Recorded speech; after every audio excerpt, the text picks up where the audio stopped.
Hello, everyone. My name is Deanna Reynolds. I am an attorney specializing in many areas, one area being real estate. And you are? And my name is Shanera Carter, and I am a real estate broker and investor, and my life is real estate. I know that's right.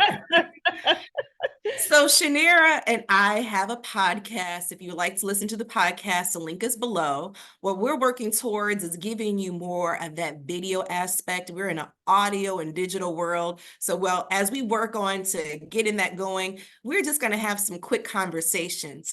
And one thing I want to talk about, which is trending, which was hot tea, maybe it's more like lukewarm tea, was the WTF. Why the F did I get married? And one reason I wanted to talk about that with you, Shanera, is from the prospect of real estate. For those of you who don't know, this has been a trending TikTok series for the better part of the month, where the creator talks about why she married this gentleman. It's about 54 parts. It's roughly about 4 hours of this woman's experience interacting with a man that she knows as Legion, who is her husband, et cetera, et cetera. By now, you know the whole story, but we want to talk about is real estate, because throughout all of this story, this woman keeps referencing real estate. And every time she's talking about real estate and buying a home, there's red flags, to me. That's just me. Maybe because I'm an attorney. I'm pretty sure, Shanera, you saw some red flags. For sure. And what I want to talk about is when it comes to the home buying process, how do agents deal with these type of clients who are not compliant, who don't do what you need them to do? So we're going to pick up, slightly around part 23, part 24. Actually, it's throughout the whole video where Tessa Ressa, or the creator, the wife, is, realizing that Legion, the man she's calling Legion in the story, isn't really who he says he is. And it really becomes most apparent when they're going to buy a house. Okay, so we all know the story. Where we're going to pick up is more so when they start talking with the real estate agent named Amber. So Amber's a real estate agent. She's getting ready to do her job. And where they are in the process is they are going to start looking for a home, but Amber, the real estate agent, is asking for a piece of information. And that piece of information is called proof of funds. So Shanera, I'm gonna pause here, and I want to know from your perspective as a real estate agent, one, what is proof of funds? And two, why you would want it as a real estate agent. So this part of the conversation is directed for all of our real estate agents out there. So go ahead, Shanera, tell us, number one, what is proof of funds and why would you want that before you go out? Absolutely. So let's start with what is proof of funds. Proof of funds is the financial proof that you can afford to buy the house. So most buyers are not paying cash. For those buyers that are not paying cash, you want to send them to a lender to get a pre-approval. The lender is going to check financials. They're going to pull their credit to make sure that the DTI is correct. They're going to check their income because they take the income to determine what the DTI is. And then they're going to pull their credit. Let's stop there, Shanera. You said a very interesting, you said DTI. Is Sorry, that like an STD? Like, I need more detail. What is I'm a DTI? sorry. I'm forgive me, real sis. So that's your debt to income ratio. So the lender is going to check that debt to income ratio. We won't get into what that percentage needs to be because it varies for the different types of financing. But the lender is pretty much going to issue a pre-approval after hopefully they do their due diligence and check all of those items. They'll give you a pre-approval. They'll say they're approved for this amount, whether and let you know what the percentage down is. Sometimes it's not on the pre-approval. I like to ask what is the max payment because that number can vary, but that is what that is. If they're paying cash, this is where it gets tricky. A hard money loan is not cash. That is still, it's just more lenient financing. It doesn't have as much red tape as traditional finance. So let's interject there. So in our story, why the F did who the F I married? Sorry. Legion had a pre-approval from Chase Bank.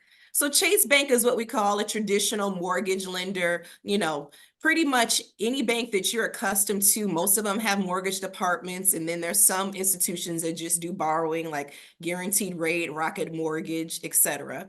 So Right. Shanera, you're saying we're not talking about a Chase Bank. A hard money loan is something completely different. Completely different. But there were two perspectives here. It was a pre-approval, and then we spoke about cash. So I just want to reiterate that hard money is not cash. Cash is you have money somewhere, whether it's in your bank account, whether it's in a money market account, investment account, you have money somewhere that you can submit proof that you have these funds, that when you get to closing, that cash will be wired to the title company to fulfill that transaction. So let's stop there. So I was making a distinction between like traditional financing and hard money. Hard money tends to come from other type of lending institutions where their underwriting restrictions are, you know, a little less strict. But when it comes to cash, Shanera, you said something interesting, that the money got to be somewhere. So bringing us back to the story, our good sis in the TikTok series, you know, part of the whole series was she didn't know where this money was. The money was funny, right? So she, as a wife, had a hard time getting what is called proof of funds. You know, in our story, you know, there was a whole issue of the screenshots, if the money was there, if it was not there. So bringing it back to the story, the real estate agent, in this part of the story, name was Amber, was like, I need proof of funds. Like, I need proof of funds. I need proof of funds. Because allegedly, Legion was supposed to have $650,000 to put down cash. You hear me? Cash. So Shanera, just talking, if you had a client who said, okay, Ms. Carter, I am ready to put down a cash offer for $650,000. However, where I got that money is my business, meaning I want you on good faith to believe I have $650,000 cash, and I want you to drive me around and show me these properties. Miss Shanera Carter, how do you respond to such client? So my team can attest to this. I'm sorry, so the way that I respond to this appropriately is we cannot submit an offer without showing the realtor on the other side, because we're the buyer. So without showing the realtor on the listing side that we have proof of funds. So I need you can send me the statement, you can send me a screenshot. Be very careful in that screenshot. When you do a screenshot of your bank account, most times it doesn't say whose account it is at the top of that screenshot when you take it from your mobile device. So be very pause there. I think we need to reiterate this, especially for a new real estate agent. This is something that's very important. So repeat it for those of us who might have missed it. Tell us about the screenshot on the phone again. So I have received screenshots of proof of funds where it did not notify me or let me know who is the owner of that account. You showing me the balances, but I don't see that this is Deanna's account. I don't see that this is your account. So in that instance, you just want to ask for a little bit more. Like, can you send me something that says that this is your account? You know what I mean? Can you send me proof of funds?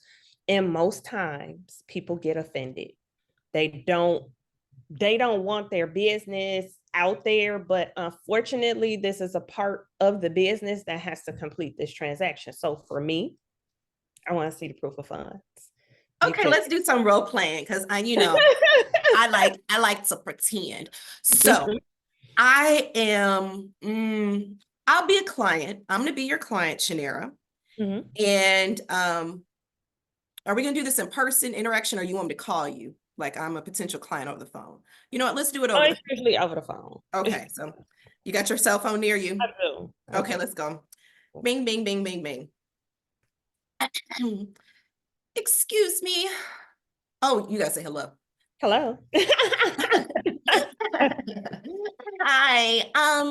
I'm very interested in buying a home. Can you help me? I sure can. I Cash offer. Oh, nice. Okay.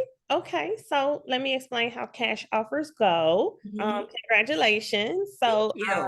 but let me explain. Cash offers are pretty quick. They can Mhm. close faster. It's really just the amount of time will be contingent upon like the selling side getting listing information, title information, all of those things, doing their Mhm. checks and their due diligence. But for the most part, we can close a cash deal in 10 to 14 days. Oh, okay. Did I mention I want to buy a $950,000 house? Okay. Mhm. Congratulations. That is awesome. And you Okay. know what? Awesome. Can I email you now? There's two houses I want to see. I want to see them today. And did I mention this is a cash offer? You did, you did. And I am more than happy to assist. So and yes, I can let me look up the information because I'll look up the information on the homes and when it's time for us to go. Okay. So I'm gonna look up the information. So yes, that house is available, is ready. Yes, and they definitely we know they're accepting cash, is 6 bedrooms, sits on 2 acres. Da, da, da, da, da, da, da. Did I Yeah, mention I want to see it today? sure. Anything else Absolutely. you need from me? Yes, absolutely. So let me see if I can get this schedule. Oh, we're in luck. What time today will that work for you? Now. Now? Okay. So unfortunately, we can't go now for traveling purposes. So we can go and see that property at about 9 a.m. But Great. before we go, can you please send me the proof of funds? Because the realtor is going to want to see proof of funds in order for us to put our offer in for the I'm house. sorry. What is proof of funds? So I mean, can you send a statement? Where's the money coming from? Is it in a bank account? Is it in another kind of account, another type of account? What It's, type of account? I'm sorry. These questions are getting real personal, but if you must know, it is in my bank account. It's in your bank account. Okay, awesome. So do you have access to your bank account on your phone? I'm sorry. Of course I do. These questions don't Okay. make any sense. Okay, awesome. Can you screenshot the balance in there to show that you have the $950,000? Excuse me, I don't understand. I'm getting real offended. I don't know why you just don't believe. I said I have $950,000. Do you want this business or not? If you're not going to believe me off my word, I'm just going to call somebody else who's going to show me this property. You're going to miss out. Okay. Okay? Okay. Um, that is understood. But before I can schedule the showing, I just have to verify proof of funds. I understand. I understand what you're saying. It's just the process. Um, it's and to make it so this isn't about me being like trying to dig deeper into your business. It's just the process of real estate. You know what? Okay, I don't think we're a good fit. Goodbye. Okay, bye bye. So that conversation would go completely different. There would be more conversation. I never go straight to proof of funds, but for this, I'm going to want to see proof of funds. How I'm going, long in the real world would you have let that dragged out? oh, it would have went long for sure. It would have. Yeah. Unfortunately for me, yes, it would What's have long? like it however long I would entertain a conversation for however long it goes. And should I realtors? I probably should not. You trust that the person on the other end of the phone is telling you factual information. But we have people call us all the time that'll say, "Oh yeah, I was pre-approved before." Or I just want to look now and then when I find something I'm going to apply. Well, we know that the average person doesn't understand the dynamics of being approved. We know the average person doesn't have $950,000 sitting in their bank account. So before I take you to go see almost $1 million house, I need to know that you have the money to pay for this house. And that's just, will I miss out? Maybe I'm going to miss out. But we're not going to waste each other's time. We're not going to waste the listing agent's time. We're not going to waste the seller's time. We're just not going to waste everybody's time. So if you have the money, it's a screenshot. boom, and send it. That's five. Okay, log in a minute. That whole process takes a minute for you to log in, take a screenshot, and send the picture. That's it. Now, if the name isn't on that picture, will I get into all that right there? I will not. You're sending me that you have $1 million in an account to buy a house.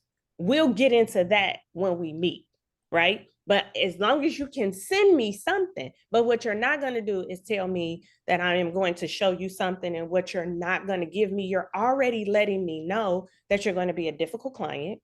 And that's just not what I'm looking for. So as realtors, we have to be very careful to make sure that we're serving our client avatar. Who is your ideal client? Who is it that you want to see? Me personally, because of who I am, from my heart, from my spirit, I don't want to deal with an individual that talks to me like that treats me like that, and responds like that, no matter how much the deal is. And that's just me. Yeah. That's So, I'll like to end it with this for our real estate agents, since this is more directed to you all as agents, is that, not all money is good money.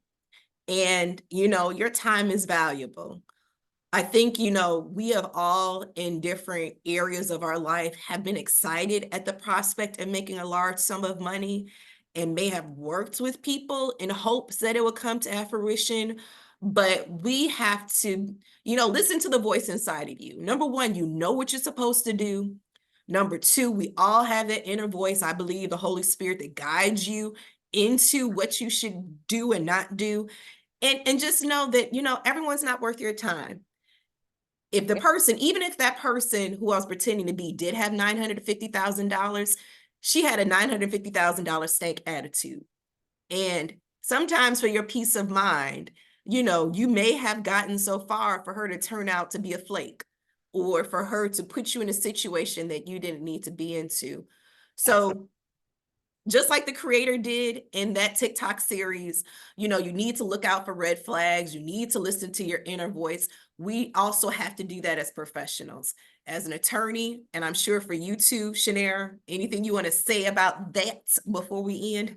Yes. Even and from a safety perspective, you don't know who's contacting you, right? Like from a safety perspective, from just an integrity perspective, like it's our job as realtors to make sure there's open communication and transparency, so that we protect our clients, and that we try to eliminate, complex and crazy situations, because real estate is just one of those transactions where we know things can go haywire. So I just think it's our ethical responsibility to ensure that our clients are willing, ready to go buyers. That is how I know that's right. All right. Well, this has been longer than we thought, but we just had to break it down. We know that this is a story that's trending, but we just wanted to give you a perspective from a real estate agent, and how to deal and handle that reality. Again, remember, you're valuable, your time is valuable, trust your instincts, and you got to do what's best for you. And doing what's best for you should also be what's best for the client. And when those two things coincide, you got a recipe for success. All right, so we just gonna end it and just say bye. Bye.